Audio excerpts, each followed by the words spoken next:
There has been a lot of talk about injuries ever since Tyrese Halliburton unfortunately tore his Achilles in Game 7 last week. Him being the third player this postseason along with DeJounte Murray, Dame, and Jason Tatum. There have been a lot of talks about, is it the games played, is it the shoes and whatnot, but I do just want to point out the obvious that Dame and Halliburton were coming back from an injury or playing through an injury, and that definitely plays a huge role in this. In Dame's case, he missed over a month and immediately got plopped into a playoff game. It was probably too quick of a turnaround and he didn't have enough time for his body to adjust. Granted, I'm not sure what he and the Bucks were doing behind the scenes, but this is what it looks like on the outside looking in. They always say that nothing can replicate an NBA game, let alone a playoff game. And in Hallie's case, he was playing through a calf injury, which already had me concerned. And once again, this is just me being a spectator, but at this point, I'm just recognizing patterns. We all saw Kevin Durant tear his Achilles weeks after him having a calf strain. If this was the regular season, Halliburton probably would have been out for several weeks. Cat had a calf strain last year and he missed a good amount of weeks. So this obviously isn't an injury that you should be taking lightly, but this is Game 7 of the NBA Finals. And I'm not gonna lie, I probably would have been out there playing too if that was me. So I'm not going to judge his decision to play through that. This is why I never judge a player for the most part of trying not to play through an injury. Unless you're Jimmy Butler with the general soreness. People were mad at Steph Curry for missing 5 games with that hamstring injury and calling him soft and whatnot. And I just think people who say this are bots. Because if he could play, he would play. But he didn't play because he couldn't. Duh. And outside of a calf strain, a hamstring is probably the last injury you should ever try to play through. Did we not see how James Harden was looking? And besides that, playing through an injury can either cause a chain reaction that can lead to other injuries or from overcompensating. This is what happened to Jamal Murray. He was playing through an injury on one leg and tore his ACL on the other. It's also why Klay Thompson tore his ACL playing through an injury. This is all one side of a coin. And to answer my own question about does the NBA have an injuries issue, and this is an answer that I haven't really seen before, and once again, this is just me observing. So, if the amount of injuries have gone up and the amount of games has stayed the same, then what has changed? The NBA has been playing 82 games since the 60s, so why all of a sudden are there more injuries? I can give you a hint. It's not the shoes. It's the play style. The pace has quickened. The game is faster. Players are faster. There are more possessions. Players are just moving more on the court. And I truly think that this is the real reason. Because think about it. Shouldn't it be the other way around? Science, technology, and medicine have all gotten better.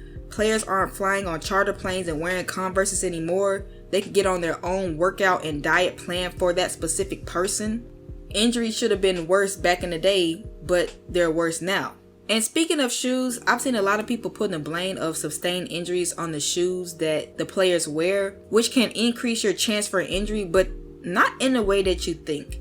What really matters first and foremost is the biometrics, strength, and stability of that player.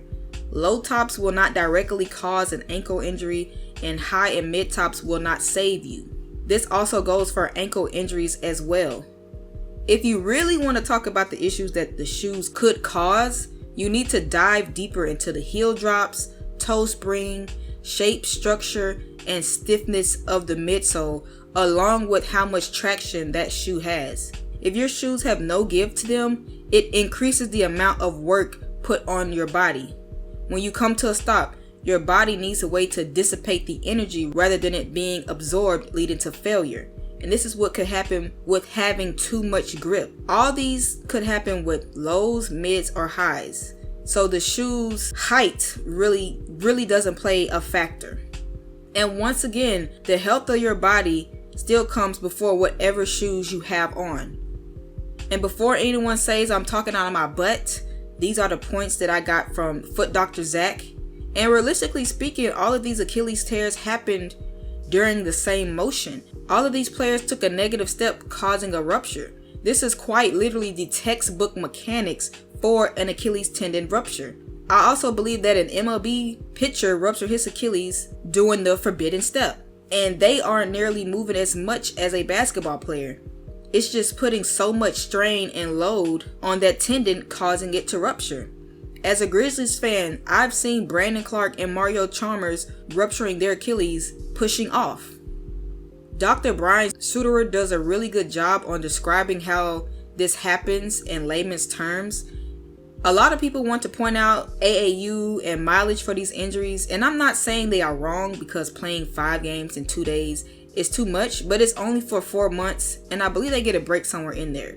But many of these international players have been playing pro since they were teenagers, looking at Luka and Wemby as examples, so playing a lot when younger doesn't really tell the full story. I definitely think that the increased pace is the main reason for injuries that we see. This year was the worst year for injuries in 20 years. And I don't think that's a coincidence with the increased pace this year and the total distance that these players run on the court. A good aspect of today's game is speed and movement. It's just not giving the ball to the center and letting him score in the paint, or giving the ball to the shooting guard and letting him shoot an elbow jumper. Players are driving more to the basket, there are more screens being set, more off-ball movement in general. Even changing the shot clock from 24 to 14 on the offensive rebound has led to an increased pace of play. Players are just moving around on the court more, and this adds up over an 82-game season. I actually tracked the amount of injuries over the last 6 years in accordance to the pace and total distance traveled. This is a list of players who are missing 20 games or more. I excluded the 2019-2020 season because every team didn't play in a bubble, and I also didn't include players who missed games coming into the season or missed games due to illness or personal reasons. And this is why I'm a big believer in load management / rest. It does suck for the fans attending the games. I remember there was this big uproar when LeBron missed out his only game in Memphis when he played for the Cavs. And I believe this promoted the league to not letting players rest on nationally televised games. But I do think stars should play more in marquee games because that's better for the league. But we do need to put the players first, because people will complain when players rest, and they will also complain when they miss too many games or if they're injured. And I just think load management is a necessary evil at this point, especially if you are coming back from an injury and they'll sit players out for injury management. I think that's fair that players should get the rest so they can play better in the long haul. That's why I'm not the biggest fan of players playing through injuries. I'm not saying don't suit up if you're not 100%, but you don't need to be taking horse tranquilizers to play a regular random season game in February. Nip it in the bud now so it doesn't come back later. And sometimes you have to remember that these are real people and not just NBA players. We're not there with them when they're walking with a limp or going through hours and hours of rehab so they can get back on the court. And that's why I'm not the biggest fans of people calling players these days too soft and how they just don't want to play, after we just looked at the charts.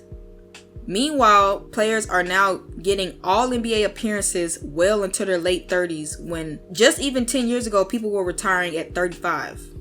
We always say that players today have more skill and can do more and how the game has evolved, but I do think the league can do more to provide rest to the players. I could have sworn a couple of years ago they pushed back the start of the season in the beginning of October instead of near Halloween to eliminate back-to-backs and 3 games in 4 nights.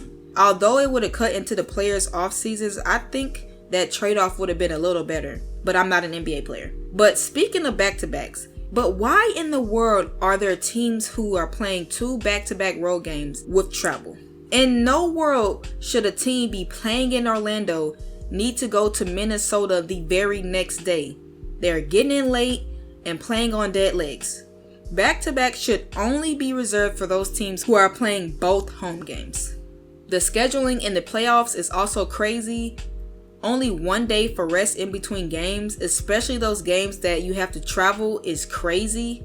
Aaron Gordon said something similar when OKC and the Nuggets had that overtime playoff game and then had to travel to Denver less than 24 hours later. The Grizzlies played in a late play-in game on Friday night and then proceeded to play game 1 on Sunday at noon, and you wonder why we got beat by 50. Granted, we were only playing a 4-game series, but we were one of, if not the only team not to get more than 1 day of rest in between games. Even though in the playoffs, the play slows down, the intensity goes up the deeper the run is. And especially with how players are playing well above 35 minutes, there have been times where all 10 players on the court are absolutely gassed. That just shows you how much effort they're actually putting in. So hopefully Adam Silver can make the proper adjustments in the future along with player feedback. He said he was going to have AI look into why there's been so many Achilles injuries, but once again, they have all happened the exact same way. But maybe I'm underestimating what data AI can actually show.